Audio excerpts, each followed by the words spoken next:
don't, because they don't. And even when the YMCA comes to school, people have to pay for it.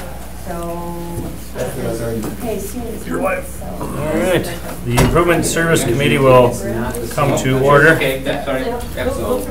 I got it for passing that on to We'll wait Dana. for our friendly park staff to. Okay, we will note that Alderman Vanderleest is present, Alderman Nennig, Alderman Weary, Chairman Nicholson is excused. Can I have an approval of the minutes from July 12th, 2017? Motion to approve. Second. Motion by Vanderleest, second by Nennig. Those in favor? Aye. Opposed? Motion carried. Number 2, approval of the agenda. I understand number 14, there was a request to move it up first by Alderman Scannell. Is that all right with the committee? We'll do that right after this, okay. Any other changes, additions? Those in favor of that? Aye. Aye. Opposed? Motion carried. Number 14, consideration with possible action on request from Ryan Lutke doing business as Madrid Tapas Restaurant and Wine Bar for a revocable occupancy permit to place tables and chairs within the right-of-way adjacent to 225 East Walnut. Director. Yeah. You should have a graphic in your packet. Cafe Madrid has moved over. They are currently operating at 225 East Walnut Street, and the request is to have outdoor dining in the right-of-way of Walnut Street. Similar to other requests, we do require that a 5-foot wide unobstructed sidewalk be maintained at all times. The sidewalk on this block and several other blocks at East Walnut Street in the downtown area is only 8.5 feet wide from back of curb to building face. So with maintaining that 5-foot sidewalk, that only leaves 3.5 feet for these amenities to be placed, and that would be directly at the back of curb. This block of East Walnut Street carries over 10,000 vehicles per day. Very congested, and having that type of an amenity, occupying only 3.5 feet. Public Works staff feels that this would be an unacceptable safety risk, and we are recommending denial. Thank you. I think we have someone here that would like to speak, so I'll move to suspend the rules to hear from interested parties. Motion by Alderman Nennig, second by Alderman Vanderleest to open the floor. Those in favor? Aye. Opposed? Motion carried. Anyone here for this item, number 14, Cafe Madrid? Name and address, please. Amanda Patterson Lukey, 839 Desmond Street, Green Bay. Thank you. I do understand the concerns. Mainly, we wanted to get this approved and to put tables out there for the eyesight, and that way, when people are driving or stuck in the traffic that does occur, usually during farmers market, that instead of them messing around with their whatever they're doing in their cars, there's more line of sight for our business. And if we were going to do that, we want to make sure that we're covered just in case if someone does want to sit out there, that we can do the full service that we provide. Does anybody have any questions? Well, I think you heard the evaluation on it. 3.5 feet is not very wide. What's your thought on that?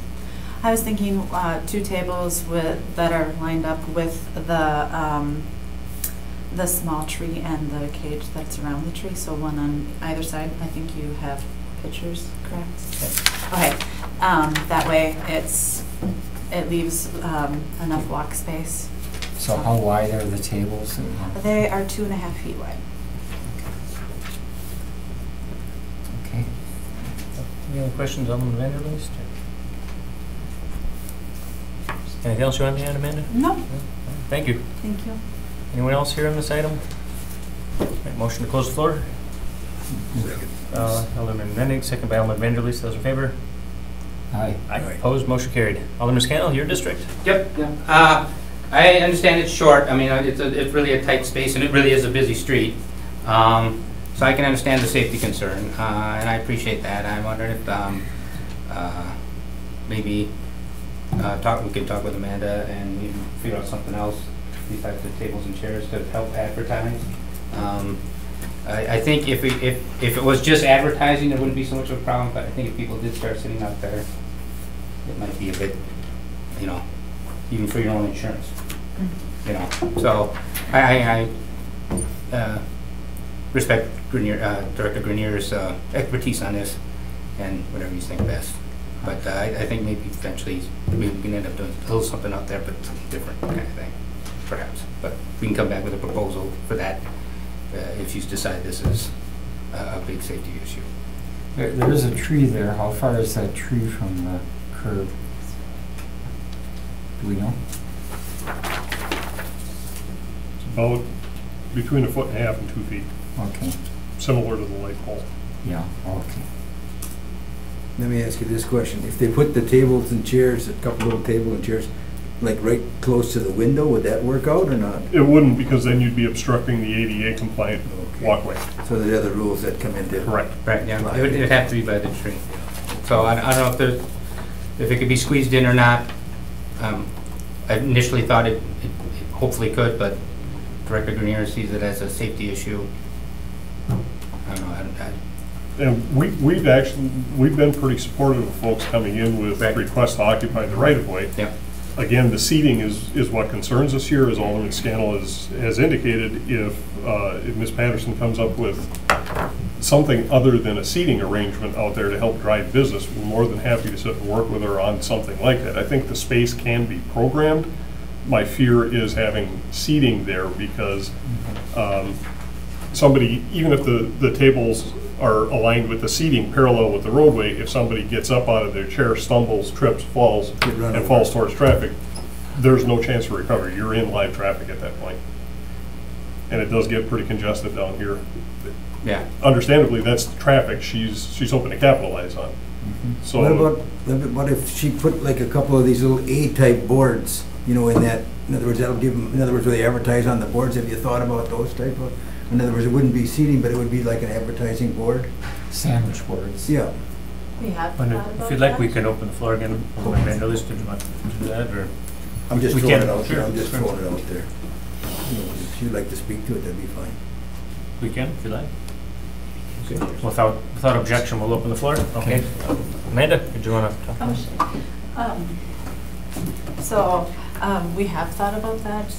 The only thing that we seem to have issues with is people appropriating said items. So, Just a yeah, thought. I mean, if that would be nice if we could still utilize the space. I thought that there was a little more restrictions when it came to that. But if we could utilize that space for like sandwich boards, that would be helpful too. It's not gonna not draw business or eye, so.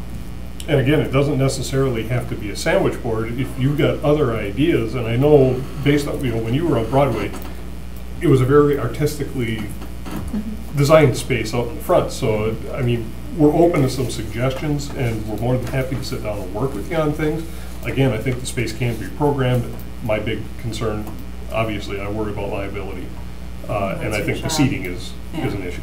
I've seen this in some other cities where they have, you know, like a fence, like a wrought iron fence or something, a railing that would separate the traffic from, you know, so that patrons wouldn't tend to stumble off the curb, you know, like that. That some type of barrier. I don't know. Maybe there is some way of working that out, but it is very tight quarters. Questions? So, I guess for now I'll support the staff recommendation, but if there are some other suggestions, please work with our staff and maybe, you know, we can talk about it further in the future. Director Grenier, is it possible with whatever's put out there, whether it's a sandwich board or some other creative idea, could they change to that grate by the tree, you know, during operating hours, or is that? I don't know that I'd necessarily support chaining something to the grate, but I think if there was a desire, you know, again, we would also have to work with the owner of the property in addition, and I don't know if Ms. Patterson is the owner of that building or if you're a tenant. But for things of that nature, I think we've got some opportunity. Because you're in the clear zone of that roadway, it has to be breakaway, it has to be able to be moved, it can't be a static object. But with concrete sidewalk anchors or something along that line to help secure it, but make it a breakaway type of an arrangement. The sidewalk directly abutting in front of a piece of property is the financial responsibility of the property owner. So as part of the hold harmless agreement that comes along with the application or the permit to occupy the right of way, we could have some language in there to make sure that if something was placed into the sidewalk, it would have to be restored to like or better condition upon removal. I think there's, again, I believe there are opportunities to do something here. And the application process that we've come up with for occupation of right of way is kind of a broad catch-all type that's going to get 95% of those folks who are looking to place objects out there. If we have something that's a little unique, we're perfectly open to tailoring that process a little bit to work with these with property owners or tenants to accomplish the objectives they're looking for. Thank you. Is that okay, Randy? Oh, yeah. Yeah. Thanks. All right, thank you. Without objection, we'll return up here, and what are your wishes? Well, I'll make a motion to deny the request at this time and to ask our staff to work with the applicant on other options. Motion by Alderman Nennig, second by Alderman Vanderleest to deny the request and for staff to work with the applicant to come up with some alternate options. Any discussion? Those in favor? Aye. Opposed? Motion carried. Thank you. You're creative, you'll think of something. All right, number 3, consideration with possible action on request by Alderman Weary to examine changing the method of approving and paying for all street improvements referred back to the July 18th, 2017 council meeting. Okay, in your packet, we have provided you again with a copy of the memo from the June 14th, 2017 Improvement and Service Committee meeting. Going back through my notes, on May 4th of this year, I sent a letter off to each of the 12 alders.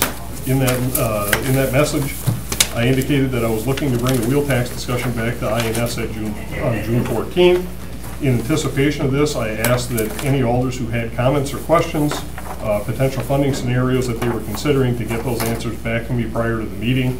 And assuming that I was going to need some time to consolidate and prepare some information on that, I asked that those any comments or questions come back to me by June 5th. Subsequent to that, I did receive an email from Alder Sladek. He indicated at that time he had no funding scenarios to submit. He also agreed that the discussion had very much been in the open to try to get people engaged. He indicated that he had 2 contacts within his district, both of which were opposed to the wheel tax. After he engaged the citizens and discussed it with them, it became apparent to him that their opposition was out of distrust, thinking that the city was just looking to drive another revenue source. He indicated that there needs to be a strong communication effort to build understanding among the residents. Also received a communication from Alder Stoyer. He said that he had a comment or 2 on the wheel tax. It seems like a good idea. He's had some pushback from constituents, partly because it's another tax and partly because of disproportionate costs incurred by families with several vehicles. He indicated he wanted to see how it's working in Appleton, and we did tell you at a previous meeting that Appleton was very pleased, and it seems to be working very well down there. He expressed some concerns that gasoline tax should be utilized. And again, gasoline tax is not up to us. That is a state function. We don't have anything that we can do about that. On the 31st of May, I actually had an in-person meeting with Alderman Nennig.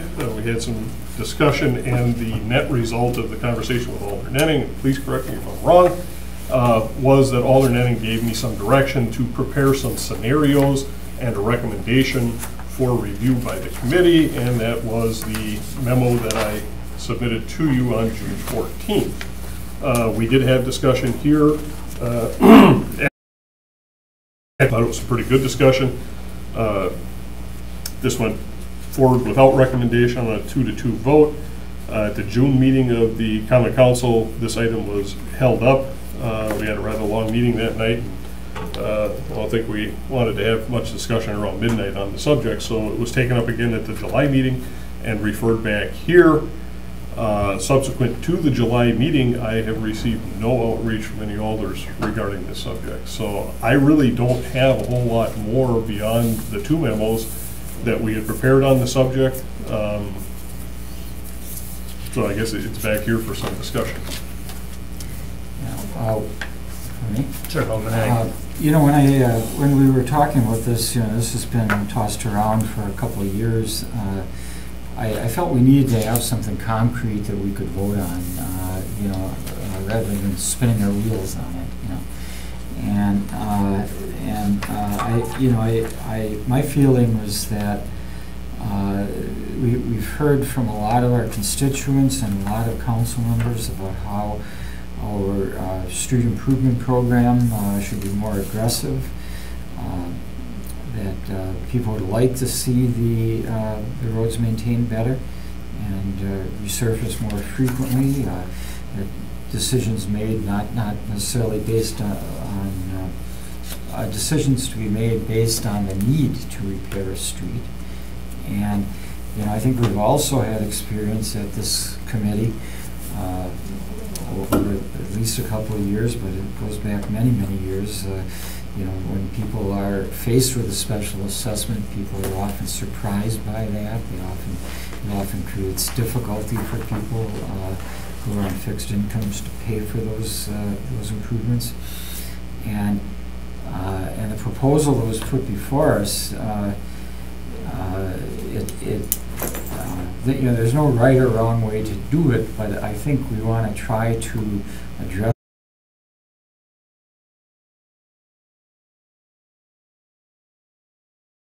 streets. Some communities like Appleton, when they adopted their wheel tax, I think it was based primarily, if not entirely, on the elimination of special assessments. The analysis that Director Grenier did showed that we could, with a $20 wheel tax, which is quite common among other cities, we could both accelerate our improvement program, possibly eliminate some debt in the process, or the need to borrow in the process in the future, as well as revising our special assessment ordinance. It wouldn't eliminate all special assessments, but you know, so if a street is reconstructed in your neighborhood and there are assessments for sanitary sewer, stormwater control, things like that, there still would be those kinds of, or sidewalks, there still would be those type of special assessments. But you know, this is a thing where basically based on fairness, that everybody who drives vehicles uses the roads. So wouldn't a fair way to pay for that be to have a wheel tax that is you know, based on your vehicle ownership in the city? Now, you know, granted, no matter what we do here, somebody's going to say, well, it isn't fair because I paid my special assessment last year, and you know, and now you're doing this. Or people may say, well, other non-residents also use the streets. Well, you know, I don't know what you can do about that. About any of those options.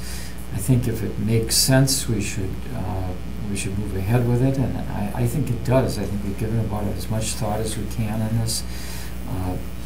You know, if people want a more aggressive street improvement program, what choices do we have? We can either put it in the budget, which would raise taxes, or we can bond for it, which would ultimately raise taxes, and we have to make the debt payments, or we can do it with a wheel tax, an annual wheel tax. And you know, I know that some homes have more than one vehicle, and you know, a person has 4 cars in your driveway. You'd be paying for 4 vehicles, but you know, again, you have 4 vehicles using the roads. So I think there's some fairness there. So I don't know. You know, I'm willing to hear from what people have to say here, but I think we've we've heard from everybody before. I don't know if Alderperson Dorf has anything to add I'm here. just very much in favor of doing this. I thought that part of the objection at council was somehow it wasn't worded. Alder Zima didn't like the wording of the recommendation, that he said something about it was being staff recommends or something. That seems to be part of my memory. Do you guys remember that? Well, it came out of our committee with a tie vote, so we were bringing the issue to the council for a decision, and that was a long night of a council meeting, so I think people just didn't want to get into the debate on it that night. I don't know if it's going to be any shorter next week, but Okay. Maybe not. but we'll open the floor most definitely. Okay. Alderman That's all I have. anything right now, Alderman Vandelis? My comments on the wheel tax, I don't support the wheel tax. You know, as far as the special assessments go, if you have an average home, let's say it's a 100-foot wide lot, I don't know the exact figures. Dave, you just had a resurfacing at your property. If I could ask you how much it costs to do that? Well, you know, I don't remember, but I'm on a corner, so even though the second one was adjusted for the corner, I had to pay special assessments on both streets over the years, but I don't remember exactly. Offhand, I'm not sure. I believe the current special assessment rate for resurfacing is $17.40 a front foot, and I believe reconstruct is $32.33 for a residentially zoned property. And resurfacing is how much? I believe $17.40. Between 17 and 18, I believe, would be So 100 accurate. feet would cost you. 1,700 to 1,800. Well, on the first street, the longest street, it's about 150 feet. The second street was about, I don't know, 55, 60 feet.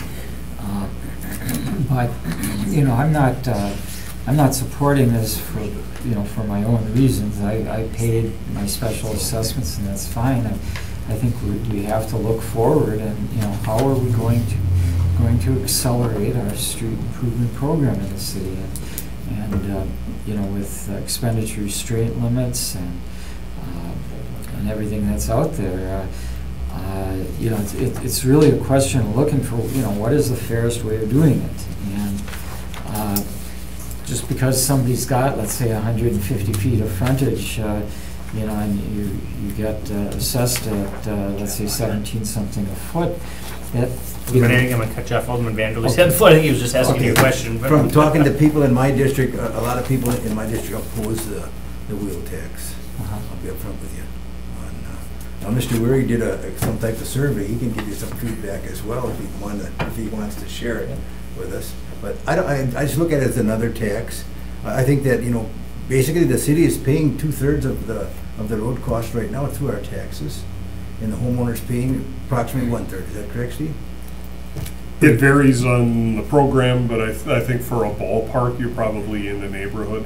So in other words, the city's stepping up to the plate with this, let's just say 2/3, and the homeowner pays 1/3. And it's done over, if the roads last 25 years before the resurface, you get quite a bang for your buck, I feel. And the special assessments, as far as, you know, if you have to put in storm sewer, whatever, or sanitary sewer, that's all extra anyway. yeah. But I guess if you look at it, overall cost just keeps, in other words, it's another form of taxation. And we are collecting the money from the property owners now. We haven't changed it. We're still collecting the money for anything that we resurface. I think as far as, you know, getting more things done on the road, I think we have to make a bigger effort to, you know, to give the engineering department a direction to do more roads. If we're only doing 1.5%, if we upped it to another percent or whatever it might be, it would be helpful, I'm sure. We have to just, I think, reassess how we want to pay for our roads. And if we want to just slap it on a, you know, a wheel tax, you know, that's, not everybody's supporting it, I can tell you that much, from what I've heard in my district. And that's why we're gonna vote on it, I understand that. That's why it's gonna go to the, you know, it's gonna go to the council, and we're gonna discuss it some more. But, I feel that in my constituents, they just look at, Green Bay's, we're paying the highest property taxes of the 3 major cities now, and now we're gonna slap them with a wheel tax. And, there's quite a few things going on within the county. We're gonna be having an extra 0.5% added to the buying things. That'll be about, on an average home, would be about $40 to $50 a year. Homeowner, whatever, which are $40 or $50. Then we want to slap a wheel tax on. I think it's bad timing right now with what's going on, with the tax base and everything like that. And my thought is that I'm not saying I couldn't afford to, to pay the bill. I can, but I'm looking at, feedback that I've gotten in my own district. That people overall, they say, gee, we don't need that. People want to have their roads repaired. They're going down 7th Street and they're doing areas in my district, and people are happy that it's getting done, and they're going to pay for it. They're going to pay their portion. The city's going to pay the other portion. So that's my thought. That I'm not behind the wheel tax at this time. I just think that with all the things going on in the county and the city, tax-wise, I feel that people that have property, they have to maintain their property by paying their fair share. Yeah, that's my thoughts on it. Thank you, Alderman Matthews. Anything else, Alderman Henry? I did have some people tell me that the sales tax is going up, so why do we need a wheel tax? Well, we're not getting any of that money from the sales tax to repair roads or in Green Bay. I really don't think that's an argument that pertains to this. There's never a good time to start something like this, but I think we got to kind of look at it whether it makes sense or it doesn't. I certainly like the proposal that that we would review it annually and decide how the funds would be used annually when we do the capital improvements program. So some years we may feel that there's a need to do more with railroad crossings or bridges, or something like that, and we certainly can, would have that right to do that. But it is a way of raising money to offset the taxes and the property taxes and the bonding requirements. And with a wheel tax, everyone that has a vehicle that is covered under the law would have to pay it, whether you're renting or you're not, or you're a homeowner. Everyone that has a vehicle registered in the city of Green Bay that falls under those classes would have to pay it. I know we did have some people say, well, what about collectors? But if you have a collector's plate or an antique plate, those vehicles, and I think there are a few other classifications that are also excluded from the tax. Right. So I don't have any changes that I can offer to what Director Grenier put forward. I think that's about as balanced of a proposal as I could think of. Thank you, Alderman. I think I know at least one person's here to talk about this, so without objection, we'll open the floor. You bet. All right. Anyone interested in this item, just give us your name and address, please. Jim Gretza, 3667 Finger Road. I have to ask the question, are your constituents interested in paying the special assessment tax? Well, and I think if you want to address the committee, that'd be great, but I wouldn't ask questions and engage, just, give testimony and Okay, I think it's inappropriate to talk about this as another tax. I think that's telling people the wrong thing. It is not another tax, it is a replacement. And if we ask the question to the people about, would you rather have this replacement tax or have a special assessment on your property, it could be a different answer. I also want to address the issue of some people have 2 cars, 3 cars, or 4 cars. Well, some people have 100-foot frontage, 150-foot frontage, 200-foot frontage, or 250-foot frontage. So the volume of cars is an argument that actually holds no water, because the same thing can be said about the property. You may have seen the letter to the editor with my wife's name on it. I actually wrote it. If this was such a good idea, if this made all the sense in the world, then maybe the state and the federal government ought to have special assessments for people whose property abuts the interstate and have them pay a third of the 4 lanes of the interstate. That would sit real well with people because they could go into debt forever for something like that. The arguments that I've heard, the wheel tax, and I don't care if you call it a wheel tax or car tax, the people driving the cars wear out the roads. Where is the logic that the property adjacent to that road should have to pay for it? The second argument that you may have seen in the editorial is somebody throws a rock through your window. What should you do? You should go to your neighbor because his property is adjacent to yours and ask him to pay a third of the price. Well, there's no logic. I tell people I got half a brain. It's only on the left side. It only deals with logic. This just doesn't make sense. So what do? My suggestion is that we call this a replacement tax so that people understand what it is. I know your proposal was $20 and it covered a lot of good things, and I'm in favor of that. But listening to the council, there seems to be people swaying back and forth. So here's my suggestion to this committee. It's my understanding that $10 wheel tax will eliminate the special assessment.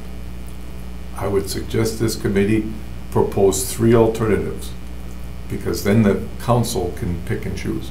One is $10. The $20 one, we know what that would cover. And then have a $15 one and say if it's $15, it eliminates the special assessment and we would use it to cover X, whether it's alleys or something. So that the council has the ability to say, okay, we'll negotiate, we'll give and take, and we'll agree to one of the 3.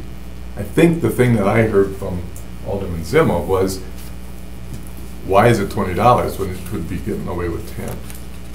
So I would encourage you to give them some options. And I agree. It makes sense that the people driving the cars pay for the roads. And if the constituents of the aldermen are saying we don't want a wheel tax, ask them if they want the special assessment on the house next year. And tell them what it's going to cost them. And see if they like that.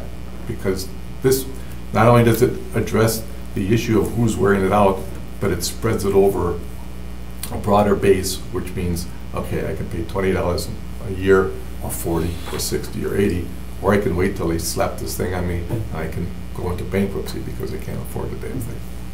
And for those people who want to talk about, they always use the word of fixed income. I'm on a fixed income. The term fixed income doesn't mean much because I could be Donald Trump and be on a fixed income. You know, there are people who have a hard time financially, and I feel sorry for them, and we need to take a look and see what we can do. But this makes all the sense in the world. It's just a logical move.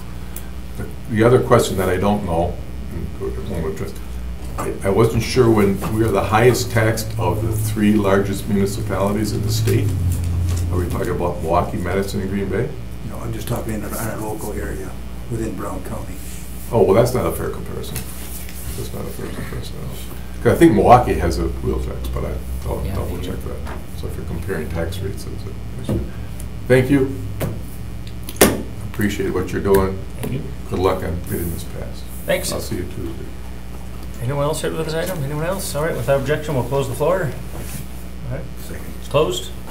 Thank you, already. Anything else you want to add, Alder Dorf? Nope. Okay. Another argument that I've heard from people is that people who have recently purchased homes in Green Bay and have moved here from communities that don't have special assessments. You know, they move here buying a home thinking that, you know, it's going to operate just like it does in the communities that they moved from. And I do think it's kind of a, if people know that, that you could be hit with a big special assessment, it, might discourage people from living in Green Bay and encourage them to go out to the town of Scott or communities that don't do assessments. So I think it has that impact on it as well. And, you know, there's no perfect solution here, and I'm sure there's going to be debate at council. So, I don't know, to get it going, I'll make a motion to approve the $20 wheel tax as proposed, right, in the memo of what date? Of June 14th, I guess. Motion by Alderman Nenning to approve $20 wheel tax as proposed in the inter-office memo. Is there a second? Motion dies for lack of a second. I know Alderman Vanderleest had mentioned some surveys that I did, and I think everybody knows I like the wheel tax. I think it's a good thing. But I do believe, as Alderman Slotnick pointed out, we need a strong communication effort. I think right now there's a real people don't understand it, they don't trust it. I did 3 different surveys, one just with my district only, and 52% liked it, barely over half. And I did one on Nextdoor, it's kind of another social media site. I did it on the west side, so all the west side Green Bay neighborhoods. That one was at 46% in favor. And then I did it again a couple weeks later, and it was 43% in favor. It kept going down. People disliked the proposal. They were wondering why it wasn't 10. So that was part of it. They were like, well, what's, because I included the actual memo so people could read it. I didn't just, ask a question. I included all of this so they could read it and explain what we're trying to do. We're trying to replace it, and it's not something in addition. And it's still, many people didn't like it. They didn't trust the government. They thought we would still try and do both. And there's still a lot of misinformation and misunderstanding. It was incredible. So there's one thing that I think we all know that turns people's stomachs is when you try to ram something down their throat that they don't want. And so I don't know if we're still laying some groundwork and need more time to discuss and educate, because I think it's a good thing. But right now, the stomach for it, at least my district, is half there, and not even half. It's people are really having a tough time with it, and I'm probably doing as much as, if not more than anybody, to try and educate people about it. And there's still a big quandary about it. So I know this is going to be discussed at length at council, and whether it's 10 or 15 or 20, maybe 10. Maybe people would be willing to do that and just replace because they had questions also on why we were doing the extra things. They understood, when you explained we might be losing funding here and there. Makes sense, but the average Joe citizen, they're like, well, it sounds like you could do 10 and get away with it. So I think we need to send this to council and have a vigorous debate, maybe move it up the agenda so we can be all awake and have it at the beginning of the meeting instead of at 1 in the morning. Those are my 2 cents. I personally like it, but I need more time to be able to talk to people about it there right now. Not very enthusiastic about it. Do we have any other motions? Or should we send this to committee again? Send it to the city council. Yes, move to send it to the council, the issue to the council without a recommendation. Motion by Alderman Nenning to forward this to the city council without a recommendation. Is there a second? Second. Second by Alderman Vanderleest. Discussion. Those in favor? Aye. Opposed? Motion carried. We're going to have it earlier in the agenda. Okay. Number 4, report on request by Alderman Weir to have WSDOT perform a remaining life expectancy inspection on the Ashland Avenue bridges spanning 5th and 6th Street, formerly the CN Rail Facility. Director. Not in you guys' packet. No. So I'm providing you with a memo relative to my conversations with DOT. There's actually 2 bridges out there. 6th Street in the former CN Rail Facility is structure B050018, and the 5th Street crossing is B050019. Got a response back from Brian Brock. Brian is the Systems Planning and Operations Chief for the Northeast region. The 6th Street and former CN Rail Yard structure was constructed in 1955. In 1987, there was a new superstructure put on there. That was a couple of years early from what they had anticipated. With that in mind, they are anticipating a deck overlay 2017 plus or minus 3 to 4 years, and obviously nothing happened this year.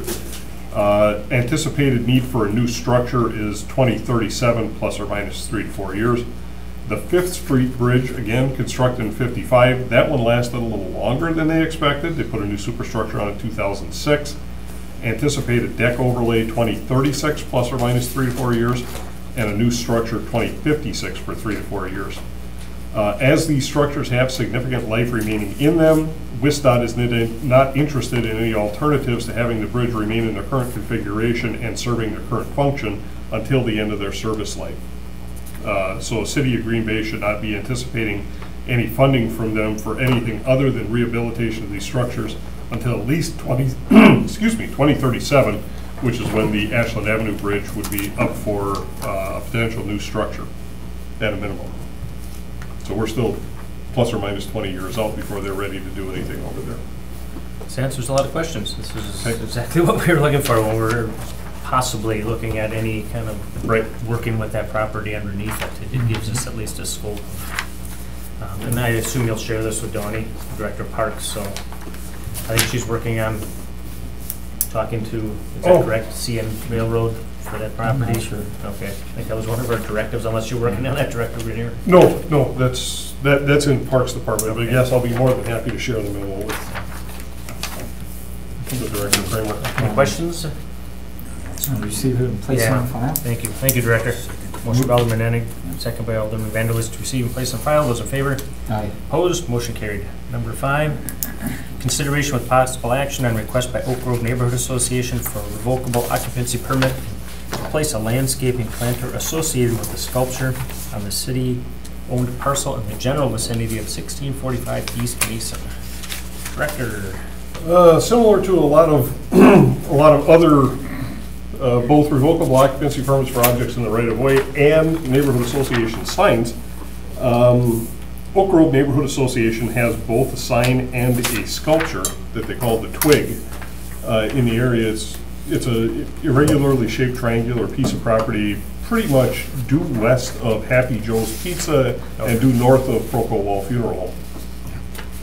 And around there, they want to use sort of a tumbled Belgian stone to create an above-grade planter, similar to what they have around the neighborhood sign, but this would be around their sculpture, the Twig. 6-foot diameter circular planter, 2 courses of stone high. Interior of the planter would be planted with Stella d'Oro daylilies, mulched. They'll maintain it similar to the plantings they've done around their neighborhood sign. Staff recommends approval of a revocable occupancy permit, final location to be coordinated with staff to make sure that it's out of clear zone and things of that nature. And then the execution of the hold harmless and the insurances and things like that to go along with the revocable. We've typically talked to you about the hold harmless agreement and getting all necessary permits. Those are now wrapped up into the revocable occupancy permit. So what we tried to do is make the permit process a little bit more streamlined and consistent on our end, and then for your purposes, if we talk about obtaining the revocable occupancy permit, that automatically includes getting all necessary permits, having insurance on file as necessary, and having the hold harmless agreement. So just so you folks know that as well. I move to approve the recommendation. Second. Motion by Alderman Ennig, second by Vanderlist. They do a nice job on that corner as far as the planting and everything. It's very nice. And, you know, it looks like it's a big enough site to do what they want to do there, right? Yes. Yeah, I think it's very nice. Yeah, if you know Dan Thino, who's the head of that neighborhood association, he will do something nice. Those in favor? Aye. Opposed? Motion carried. Number 6, consideration with possible action on request by HL&H to enter into a developer's agreement for the construction of public infrastructure to support the Excalibur 3rd Edition subdivision. We've placed a graphic in your packet that shows where Paula Street currently ends, and that's off of Kathy, I believe. This is out in the Red Smith Neighborhood Association. So Paula Street sort of dead ends into a farm or into a field out there, and the intent eventually would be to continue north. So if you orient the page in a landscape, north would be up here at Sussex. Or I take that back. North is going to be at the bay, right? Yep. Okay. So Sussex Road is here. Paula comes down from the north. And eventually the intent is to continue it to the south until it goes to Sussex. At this point, the developer is only asking for a partial extension. But to do that under developer's agreement, so that there are residential lots developed out there for sale in the residential subdivision around Red Smith. Been a high demand for houses and for lots out there. We have worked successfully with this developer in the past, so staff is recommending entering into a developer's agreement for municipal infrastructure. Questions? Move to approve. Motion by Alderman Endig. Second. Second by Alderman Vanderleest to approve. Discussion. Those in favor? Aye. Opposed? Motion carried.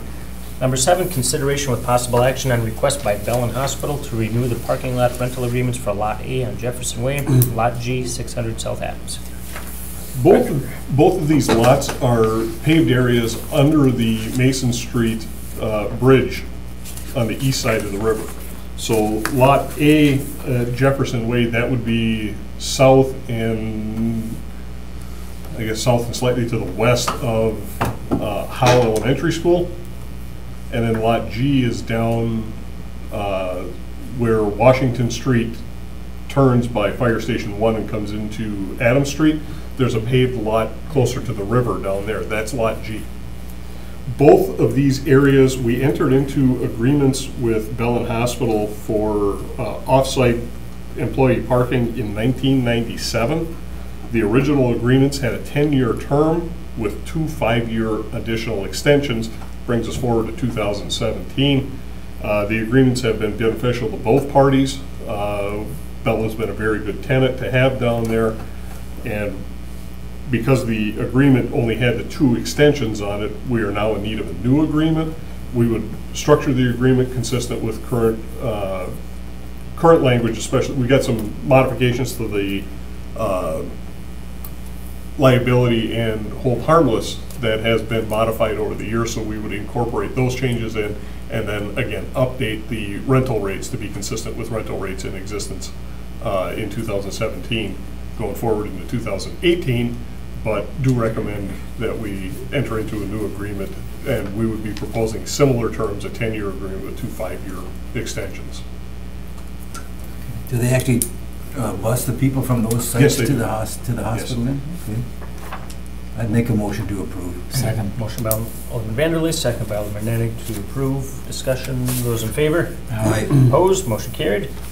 Number 8, report of the purchasing manager. A, report the emergency purchase of 89 bollards, traffic barrier posts from Uline for $12,567. As we've been upgrading our parking access and revenue control system, the park system for our ramps, and taking the cashier booths out, there were a series of bollards that were in there to help facilitate the use of the cashier facilities. When we upgraded and modified to the park system, those bollards were not in the right place.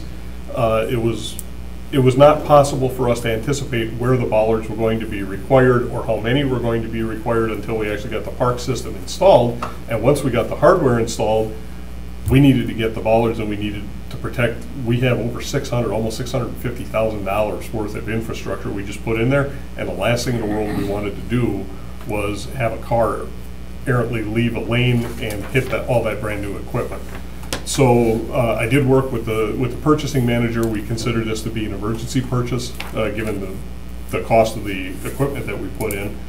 Rick did bid this out. We came up with the Uline post.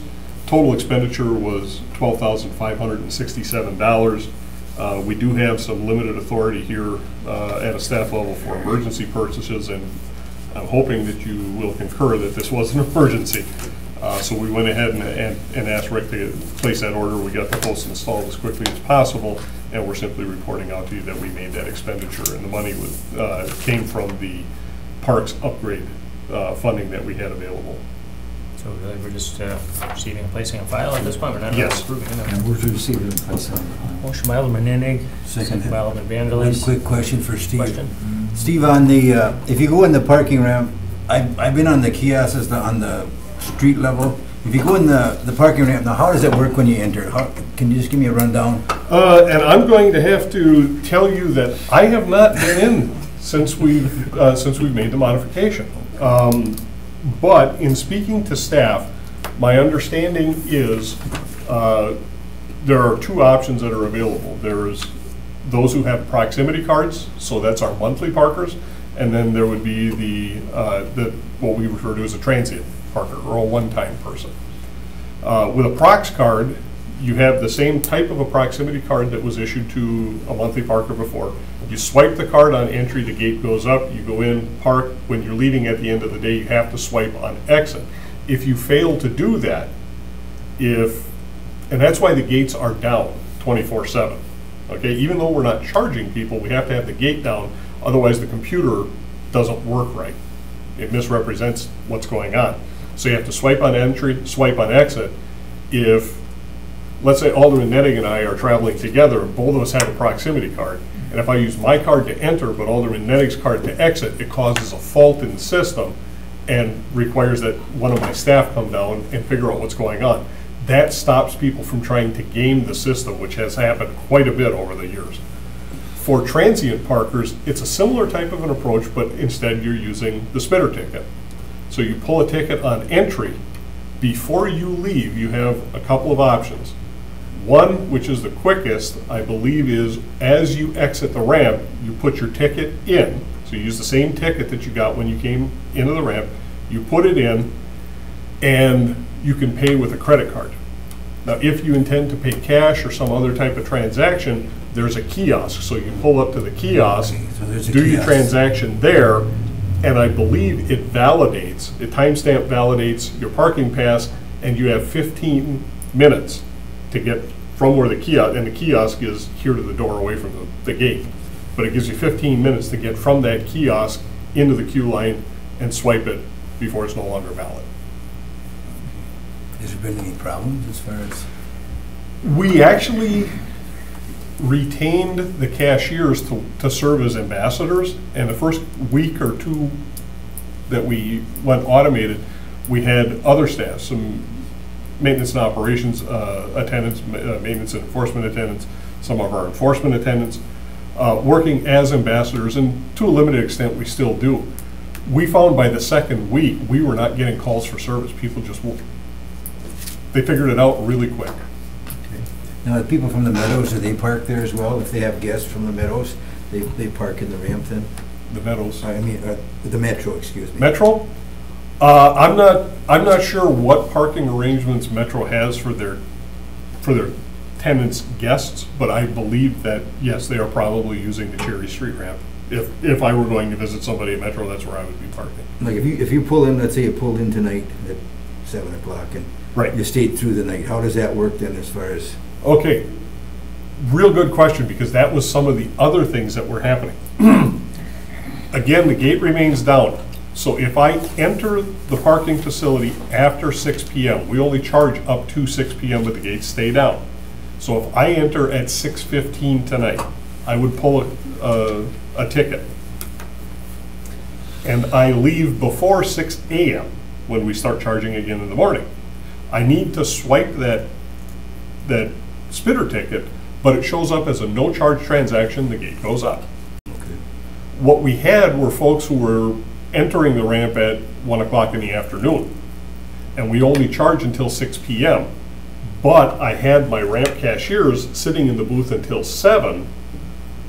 We were charging between 6 and 7, but we manned the booth until 7 o'clock, because that way if somebody leaves at 6:30, we were losing that revenue. We actually had folks sitting in the ramp who would watch the cashiers, and the minute the cashier left and raised the gate, then they would leave. We've seen a huge uptick in revenue based on that type of an action alone, just in the first few weeks that we've automated. There was a significant portion of revenue we were losing because folks were coming in during the day, waiting until after the gates went up, and then leaving.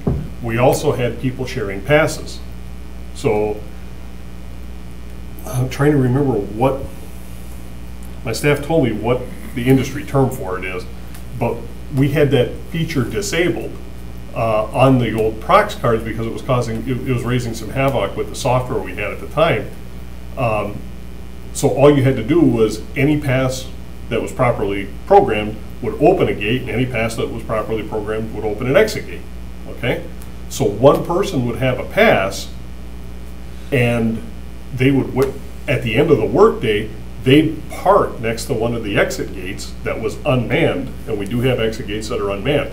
So they would park next to that exit gate, like the one here on Jefferson Street for the Pine Street ramp. That individual would get out of their car, and they would stand next to the sensor, and they'd swipe 4 cars out. Okay? Now, because that feature is enabled with our new Prox cards, one pass has to punch in and out in sequence. You can't punch in twice. The minute you do 2 punch-ins, it causes an error, the system shuts down and initiates a call for service from my parking staff. So you've got to explain, why did you swipe twice on entry? Or why did you swipe twice on exit? So it's cutting down on a lot of the cheating that was going on. Interesting. People do silly things. I'll have to try it. All right. Thank you. Those in favor? Aye. Opposed? Motion carried. Number 9, consideration with possible action on the review and award of the following contract. A, Sewers 617, including water main. Director.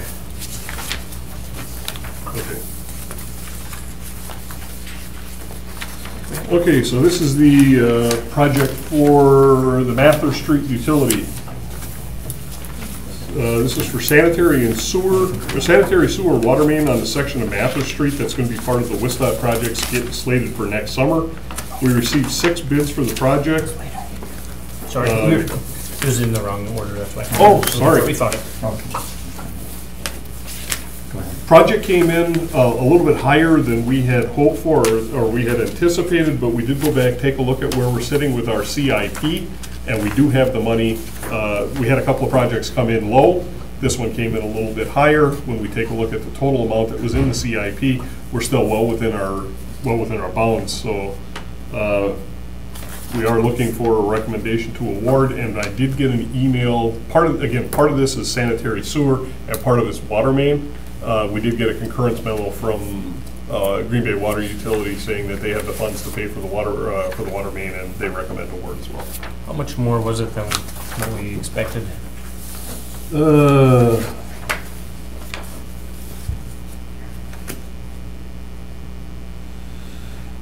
Offhand, it's hard to say because I don't have the breakdown on what was sanitary and what was water. I was just curious if it was 10% over. No, it was more than 10%. We're kind of caught in a little bit of a pickle. I've been talking to contractors relative to contract pricing, and I was told by the contractors that a lot of sewer contractors are full right now. So they're bidding high because they're going to have to factor in overtime or late season work. I would have loved to get this one out earlier or potentially wait, and we did actually consider letting this as a winter let for an early spring bid. But because WISDOT is coming in to do the paving on this next year, if I would have done spring construction, I would have had a DOT contractor literally on my heels pushing us to get out of there, and then we would have had to compress the time schedule, and we likely would have had high bids anyway. Okay. So I've actually got a call in and have spoken to 6 or 8 sewer contractors. We're planning on meeting with them to see if we can refine our bid specs a little bit. I've heard some concerns that they've raised with some of the things that they're seeing, and we've seen some bids crawl up. As a matter of fact, we talked to you at the last meeting about not awarding the mini storm contract because the bids were high. So in response to that, I've reached out to the sewer contractors. We're going to have a sit down and see if there are some suggestions that we can learn from them to help get the pricing back down. All right, thanks. Any other questions? What are your wishes? Move to approve the low bid. Moved by Alderman Eddig to approve. Second. Second by Alderman Vanderleest. Discussion. Those in favor? Aye. Motion carried. Number 10, report on award of the following contract. A, pavement 317. Peters. This one, I was a little worried This one only came in with a single bid, and that usually spells trouble. This is the paving for Madison Street, which we have the sewer contract going on right now. Bid amount was well within the tolerance that we had within the CIP. This is one of the contracts that we talked to you about back in May, where we received the bids, we want to keep moving, we don't want to get into a late season paving, and because we're on summer schedule, this would have adversely impacted our ability to execute the contract and get the contractor out there in a timely manner. Because it was a CIP identified project and the price was at or below what we had the funds available within the CIP, this one was awarded at a staff level, and we're reporting that award out. Move to receive and place on file. Motion to receive and place on file, and a second. Those in favor? Aye. Opposed, motion carried. Number 11, consideration with possible action on request from Fox Heights for a revocable occupancy permit to allow placement of a sandwich board type sign within the right-of-way at 217 North Washington. Director. And that one's pretty self-explanatory. Again, we're down on, I believe this is a 200 block on North Washington, west side. Fox Heights has a small sandwich board type that advertises specials and things of that nature. We would require a minimum 5 foot wide unobstructed sidewalk adjacent to the buildings at all time, and then we would execute the permit to occupy right of way. Staff is definitely in support of this. Motion to approve. Motion by Alderman Vanderlee, second by Alderman Nenning to approve. Those in favor? Aye. Opposed, motion carried. Number 12, consideration with possible action on request to approve the plat of right-of-way for Erie Road from East Mason Street to Pettywood Lane. Director. Okay. There is a piece of property, actually 2 properties here. So 21-171-2 and 21-171-4 that are under consideration for development. Both of those are out in the I-43 Industrial Park on the southwest corner of Erie and East Mason. When we started talking about potential development of those properties and the need to improve Erie Road south of Mason Street, as you come down to south of Mason to the South City limits, that's it's an asphalt road, but I think it's only about 24 feet wide. No curb and gutter. It's still very rural in nature, but here we're in the industrial park, and any industrial or commercial type application that, or occupant that would be on the on these parcels that we're trying to sell and ultimately develop is going to need a wider structure than that. We started taking a look at designing Erie Road and realized this is a mishmash of 3 different plat conditions. So what we have, if you look at the northernmost segment on the west side of the road, that's half of an old 3-rod road, and the east half is 35 feet wide, which would be a conventional 70-foot right-of-way. As you head south, you can see on the west side there's a little shaded area that we're looking at acquiring there, a 10-foot temporary limited easement.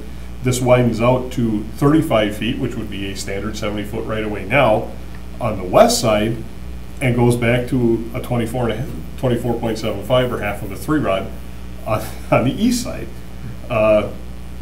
When we get down near Pettywood Lane, then we get back to just a straight 3-rod south of Pettywood.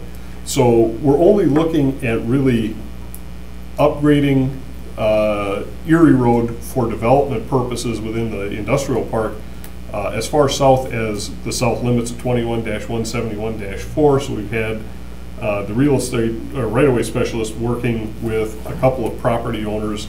I think there's 7 here, or 8 in total, that we're looking at picking up easements to allow us to reconstruct Erie at a sufficient width to allow for industrial or commercial traffic. Questions? Sounds reasonable. Move to approve. Motion by Alderman Nenning, second by Alderman Vanderlee to approve. Discussion. Those in favor? Aye. Opposed? Motion carried. Number 13, consideration with possible action on request from Gerald J. Keeler for a revocable occupancy permit to place driveway extension within surplus right-of-way northerly and adjacent to 622 South Madison. Director. Okay, we've got a graphic in your packet. The piece of property in question, you can see sort of a circular roadway. That is the exit ramp from eastbound East Mason to northbound Madison. So at the upper right corner of the graphic is Howell Elementary School. So if you see where the right-of-way specialist is kind of colored in red, that is actually right-of-way that's owned by the city of Green Bay, associated with the ramp and with East Mason Street. There are no other land interests who could potentially have, it's not a developable parcel, there's nobody who has another land interest. The property owner at 15-84 would like to widen his driveway out so he's not parking cars on the grass illegally. So he is attempting to do right by the city. However, he's landlocked, so we are recommending entering into a revocable occupancy permit. Again, he would be within city right away. So again, a little bit of a, this would be one of the more unique type circumstances. We're going to have some special language in there that, you know, should he no longer need it, he will have to restore the like or better condition. You know, it's not just placing a table and chairs out there. He's going to be paving concrete. But he has been maintaining this area alongside of it, and we have no problem with this request. We are in support. Motion to approve. Motion by Alderman Vanderleest, second by Alderman Nennig. Those in favor? Aye. Aye. Opposed? Motion carried. Did handle number 14, so number 15, consideration with possible action on applications for concrete sidewalk builders licenses by the following. A, Ray Yeager Construction Incorporated. B, Brian's Quality Concrete Incorporated. C, A&M Concrete and Construction Incorporated. Any issues with any of those? All three have held builders license in the past, and we would recommend approval. Move to approve. Second. Motion by Alderman Nennig, second by Alderman Vanderleest to approve A through C. Discussion. Those in favor? Aye. Opposed? Motion carried. Number 16, a director's report on recent activities of the Public Works Department. We have been working on getting our preliminary budget pulled together, so as always, that's a very time-consuming and taxing process, if you excuse the pun. Sewer section has been out. One of the things we do every year is we take a couple of folks out of other sections and we dedicate them on a vac truck, and we go out and vacuum out all of our inlets to get debris that may have settled to help us out with our MS4 permit. So that has been going exceedingly well again this year. Street section is out doing a lot of pothole patching and crack sealing. So the extra money that that the council gave to us for materials and supplies is really making a measurable difference. We are able to get a whole lot more done than we have in the past. Brush collection has been a challenge for us. We've had some pretty severe windstorms that have generated a lot of brush. With routine, regularly scheduled vacations within the sanitation section, we've been down a lot of people. We've got a couple of vacancies across the operations division.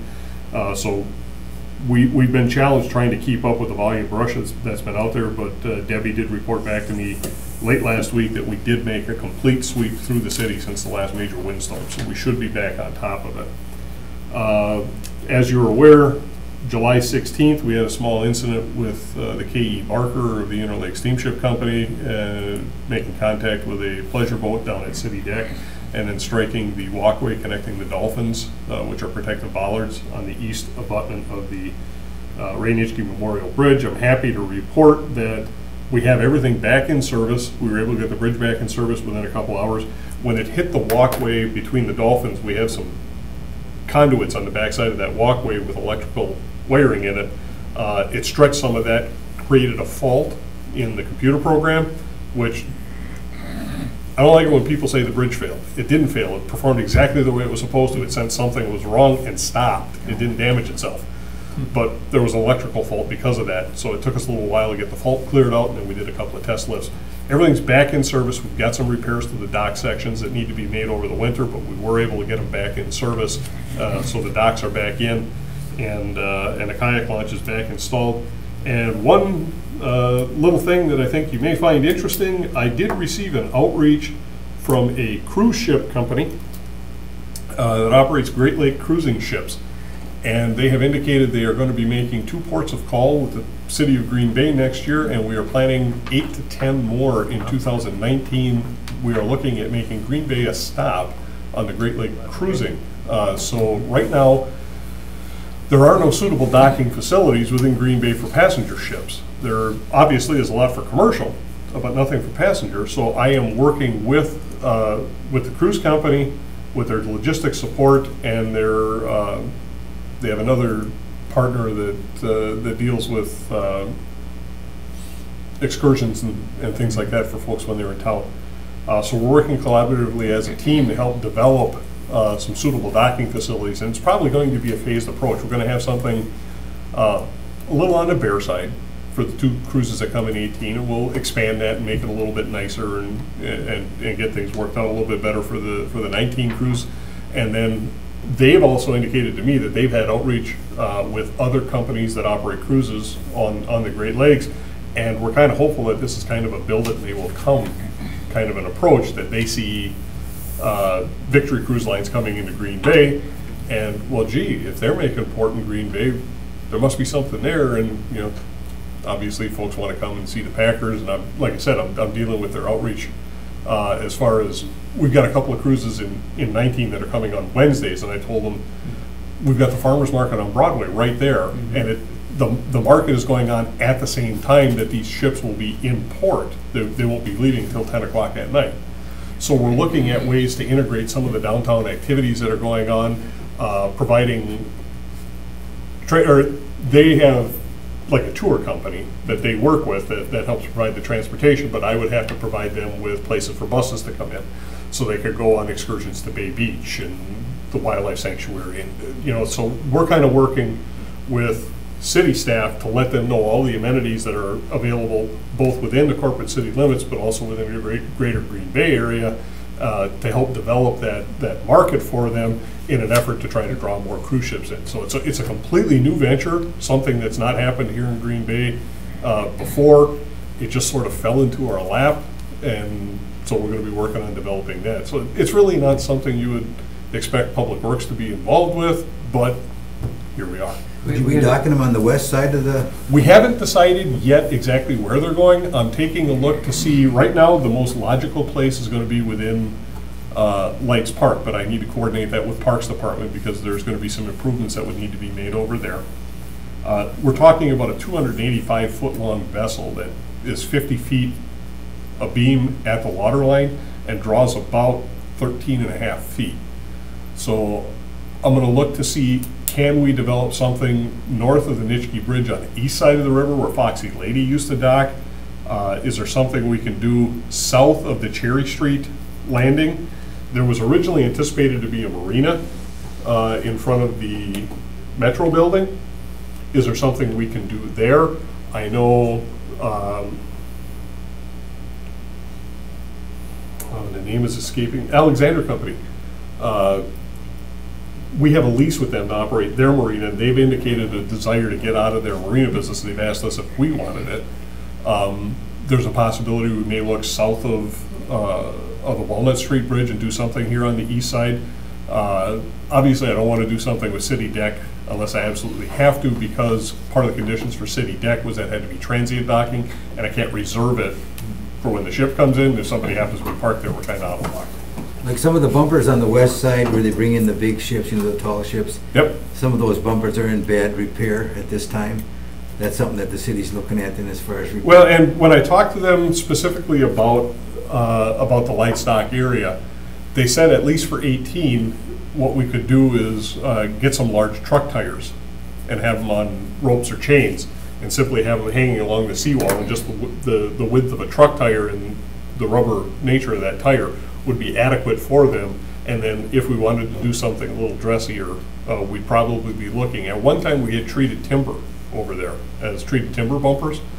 We'd probably be looking at reinstituting a treated timber bumper, and with that type of a docking arrangement, then the inflatable bumpers that the ship carries, they don't like putting the inflatable bumpers up against a metal seawall or a sheet pile wall because it scrubs the bumpers and tears them up, but against a wood pile, they would be fine with that. So, again. Well, I know I got a memo from, I think it was the county, you know, on the county part of it. Right. And they, you know, they talked about that the bumpers were in bad repair for the big ships that were coming. Well, we have cleaned all that up. Okay. So we have it where you can dock there right now, but it's a little on the Spartan side. So if we're going to develop this cruise ship as an amenity that comes to Green Bay, we want to put our best foot forward. We want to have something that looks nice and people want to, that's going to be the first impression that these, and when I talked to the tour company, they said, this is not a family cruise, okay? Their target demographic is empty nest people who have disposable income. So these folks are intent on sitting on a cruise ship and enjoying the finer things in life. So, those folks are coming to town. We want them to come in here and enjoy themselves. We want to put our best foot forward and give. I'm sure they'll have runs going to the casino and I'm sure places like that. They're here for a day, a couple hours? Yeah. Usually it's like 10 to 12 hours. Okay. Day trip excursions, and then at night they'll get back on the ship and they'll cruise at night. We had a committee that actually worked on this maybe 15 or 20 years ago, and I think it may have even been Great Lakes at that point. And it was a lot of people that had brought to Green Bay for that limited period of time, but I don't know how many. It was at least hundreds, several hundred or something like that. Yeah, this individual vessel, the Victory II, has 200 I don't remember if it's 202 or 220 passengers plus almost 90 crew. So I mean, they really, when I mentioned this to development team, there was a little bit of surprise that the crew to passenger ratio was so high, but that gives you somewhat of an indication of what they're doing to take care of the passengers on that cruise as well. Yeah, but these cruises around the Great Lakes are really popular. They've really gained momentum over the last number of years, and it'd be nice to be a stop on it. Heck yeah. Great. We can do absolutely. I did have a question for you, Director Grenier. Are we Yes. still putting in any sidewalks, or is that done? No, sidewalks really only got started.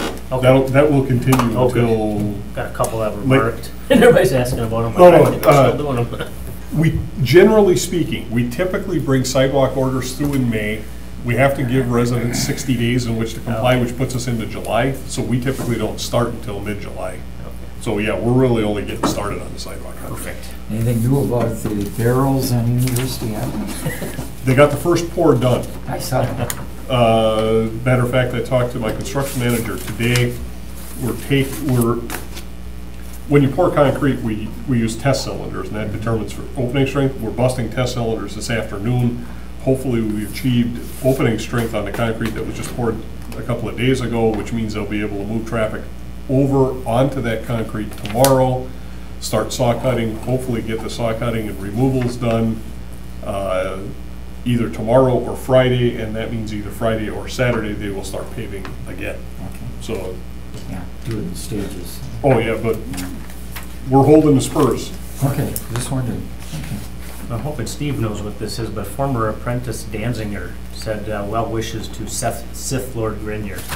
So, That does ring a bell. all right. He wanted me to say that, so. Number 16, receive and place on file. So moved. Nenning Second. and release. Those in favor? Aye. Opposed? Motion carried. 17, consideration with possible action and authorized payment for the following easement. Mather Street Stormwater Lift Station, Green Bay Dream Enterprises LLC, $150. As part of the Mather Street reconstruction, Mather has a very shallow storm sewer. So we were looking at various design options to address storm sewer out there, and there really wasn't anything good. We were either going to have storm sewer poking out of the ground, or we were going to have to go deep with it. But by going deep, that ties into the Gray Street storm sewer, and our Mather Street sewer was going to be deeper than our Gray Street. That wound up being the preferred alternative. How do you get water from a lower elevation to higher? Got to put in a lift station. We needed to sit down and talk to somebody to acquire some real estate for the lift station. The property owner up here on this northeast corner of Gray and Mather, there's a bus shelter easement, and we're looking at adding on to that for the stormwater lift station. They were able to grant us the easement for $150, which is actually a nominal fee. In addition to that, as part of the construction, the DOT construction, we're going to be doing some services in kind as far as repair of that concrete, and I think we're doing some tree trimming work for them.